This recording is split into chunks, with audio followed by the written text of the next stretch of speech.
Tara, mga kasama, samahan ninyo ako sa paggalugad ng isang kamanghamanghang kosmos. Hindi ito yung kosmos na karaniwang naisip natin, puno ng mga bituin at galaksya, kundi ang panloob na kosmos, ang mundo ng espiritualidad ng tao. Alam ko na ang iniisip ninyo, paano magkakaroon ng espiritualidad kung hindi naniniwala sa Diyos? Yun ang ating tatalakayin ngayon. Ating sisilipin ang mga pangunahing paniniwala, ang pinagmumulan ng mga karanasang espiritual, ang mga pinahahalagahan at mga gawain ng mga espiritual na ateista. Hindi ito para hikayatin kayong maniwala, hindi. Ito ay para mapalawak ang ating pag-unawa sa malawak na sansinukob sa loob at labas. Kaya halina't simulan na natin. Ang mga espiritual na ateista, gaya ng ating pag-unawa sa sansinukob, ay magkakaiba. Ngunit ang nagbubuklod sa kanila ay ang pagtanggi sa ideya ng isang supernatural na Diyos o lumikha na kumokontrol sa lahat. Sa halip, nakakahanap sila ng aliw at pagkamangha sa siyentipikong pag-unawa sa sansinukob, umaasa sa katwiran at ebidensya upang gabayan ang kanilang landas. Ngayon, maaring isipin mo nagiging malamig at walang pakialam sila, ngunit malayo ito sa katotohanan. Nakakaranas sila ng malalim na koneksyon sa sansinukob, isang malalim na pagkamangha sa kalikasan, at isang malalim na paggalang sa sangkatauhan. Ito ang koneksyon, ang pag-unawa sa ating lugar sa malawak na plano ng mga bagay na nagdudulot ng kahulugan, pagkamangha at isang pakiramdam ng paglampas sa mga limitasyon. Hindi ito tungkol sa pagtingala sa langit para sa mga sagot, kundi pagtingin sa loob at labas, pagyakap sa misteryo at kadakilaan ng mismong buhay. Kung gayon, saan nga ba nagmumula ang mga damdaming ito ng pagkamangha at paghanga kung hindi mula sa isang banal na nilalang? Para sa maraming mga espiritual na ateista, ang kalikasan ay isang malalim na pinagmumulan ng inspirasyon. Isipin mo na nakatayo ka sa tuktok ng bundok, nakatingin sa langit na puno ng mga bituin, o nararamdaman ang lakas ng karagatan. Ang mga karanasang ito ay maaring pumukaw ng isang pakiramdam ng pagkamangha at paghanga na higit pa sa mga salita. Isang pakiramdam ng koneksyon sa isang bagay na mas malaki kaysa sa ating sarili. At hindi lamang kalikasan, tandaan ninyo. Isipin ang ating emosyonal na tugon sa sining, sa musika, sa panitikan.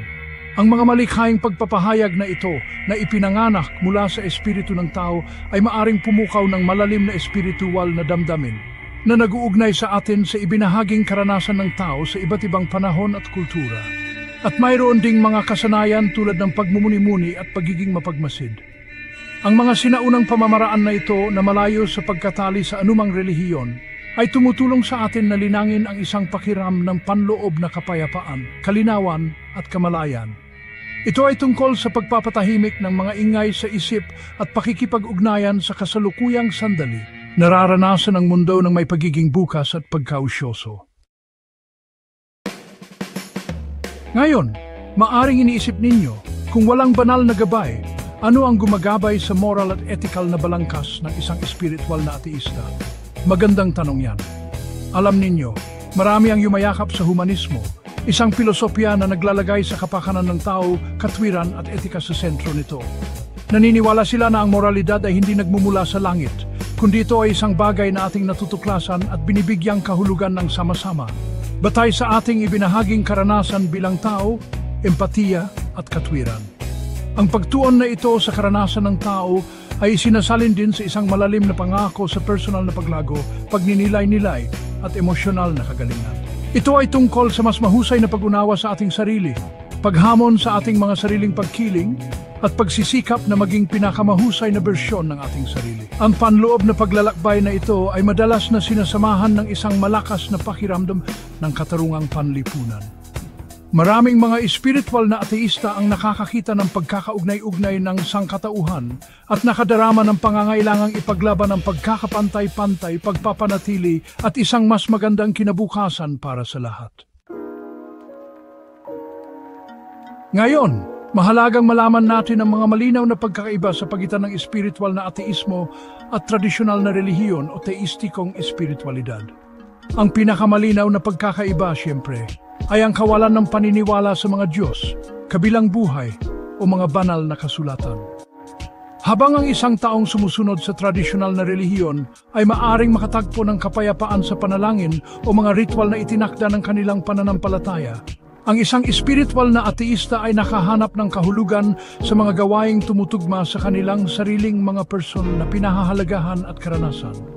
Maari silang magsagawa ng yoga o meditasyon, ngunit hindi bilang isang paraan upang maabot ang isang mas mataas na kapangyarihan, kundi bilang isang paraan upang kumonekta sa kanilang panloob na sarili at sa kalikasan.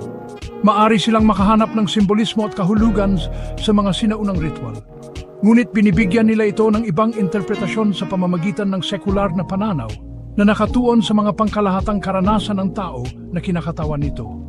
Para sa isang espiritual na ateista, ang espiritualidad ay hindi tungkol sa pagsunod sa mga dogma o paghingi ng interbensyon ng Diyos. Ito ay tungkol sa paglalakbay sa panloob na sarili upang matuklasan ang sarili, makahanap ng kahulugan at layuyunin sa isang malawak at kagilagilalas na universo, lahat ng hindi naniniwala sa mga supernatural na paliwanag. Marahil ay tinatanong ninyo, ano nga ba ang ginagawa ng isang taong espiritual na ateista? Ang maganda rito, walang isang sagot na akma sa lahat. Ang ilan ay nakakahanap ng kapanatagan sa mga gawaing nag-iisa tulad ng pagsusulat sa journal, paglalakad sa kalikasan o pagmumuni-muni kung saan nakikipag-ugnayan sila sa kanilang sarili at sa kalikasan. Ang iba naman ay nakakahanap ng kahulugan sa muling pagbibigay interpretasyon sa mga sinaunang ritual. Inaalis ang mga elementong supernatural at tinutuon ang pansin sa mga karanasang pantao na sinisimbolo nito. At may ilan din na nakakahanap ng komunidad at koneksyon sa mga grupo na yumayakap sa isang hindi teistikong paraan ng espiritualidad. Isipin ang mga organisasyon tulad ng Unitarian Universalists o mga sekular na grupong Buddhist, kung saan ang mga tao mula sa iba't ibang antas ng buhay ay nagsasama-sama upang tuklasin ang kanilang espiritualidad, ibahagi ang kanilang mga karanasan at suportahan ang isa't isa sa kanilang mga individual na paglalakbay. Ang mahalagang tandaan dito ay ang espiritual na ateismo ay isang malalim na personal at individual na landas. Ito ay tungkol sa paghahanap ng kung ano ang tumutugma sa iyo, kung ano ang nagdulot sa iyo ng kapayapaan, layunin at koneksyon sa isang bagay na mas malaki pa sa iyong sarili. Ngayon, kilalanin natin ang ilang mga maimpluwensyang tao na sumasalamin sa mga prinsipyo ng espiritual na ateismo. Ang mga individual na ito ay hindi naniniwala sa isang personal na Diyos, ngunit nakahanap ng malalim na espiritualidad sa pamamagitan ng pagkamangha, etika, pagmumuni-muni o pagkakaugnay-ugnay. Una sa ating listahan ay si Albert Einstein. Kilala sa kanyang teorya ng relativity, si Einstein ay naniniwala sa isang relihiyong kosmiko ng pagkamangha at pagtataka, ngunit hindi naniniwala sa isang personal na Diyos. Sinabi niya, ang pinakamagandang bagay na aaari nating maranasan ay ang misteryoso. Ang susunod ay si Carl Sagan, ang kilalang astrophysicist. Madalas na nagsasalita si Sagan tungkol sa kadakilaan ng universo. Ang kanyang paggalang sa agam at kalikasan ay may malalim na espiritual na tono na nagbigay inspirasyon sa marami na tumingala sa mga bituin ng may pagkamangha. Si Sam Harris, isang neuroscientist at may akda, ay nagsusulong ng sekular na espiritualidad sa pamamagitan ng pagmumuni-muni. Ang kanyang libro, Walking Up, A Guide to Spirituality Without Religion, ay nagbibigay ng balangkas para sa paghahanap ng espiritualidad ng walang tradisyonal na paniniwala sa relihiyon. Si Alan Watts, isang pilosopo, ay binigyang kahulugan ng espiritualidad ng silangan sa pamamagitan ng isang kanluranin, kadalasang hindi teistikong lente. Binigyang diin niya ang panloob na karanasan at pagkaugnay-ugnay na nag-aalok ng kakaibang pananaw sa espiritualidad. Si Richard Dawkins, bagamat isang kilalang ateista, ay sumulat ng maganda tungkol sa kahangahangang buhay at universo.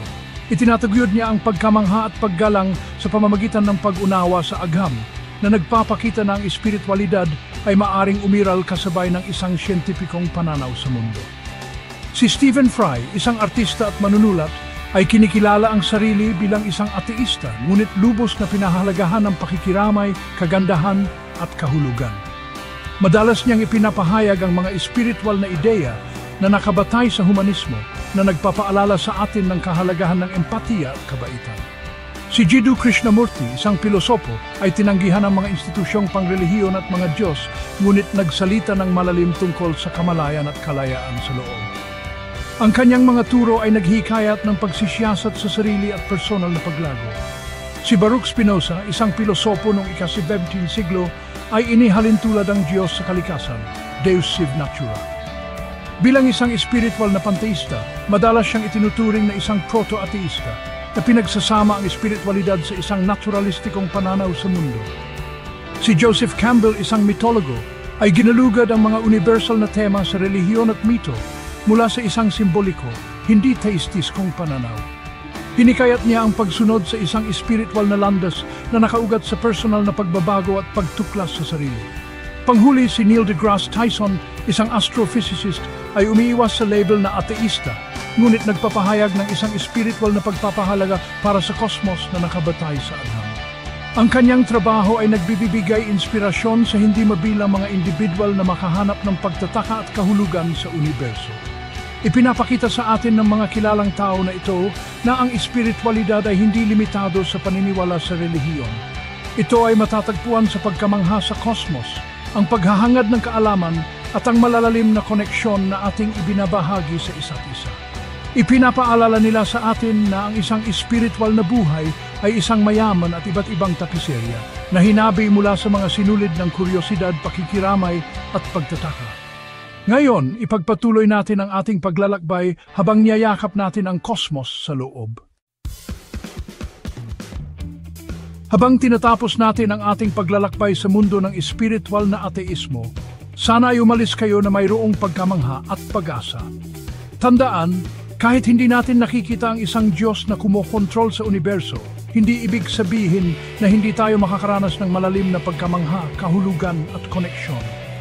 Sa katunayan, masasabi kong ang pagyakap sa mga hindi natin alam, ang paggamit ng ating sariling talino at pakikiramay ay mas nagpapalalim sa ating paglalakbay. Kung ang paggalugad na ito ay pumukaw sa inyong kuryosidad, kung ito ay nagpaisip sa inyo tungkol sa kahulugan ng buhay, mga kaibigan, nakamit natin ang isang bagay na tunay na kosmiko.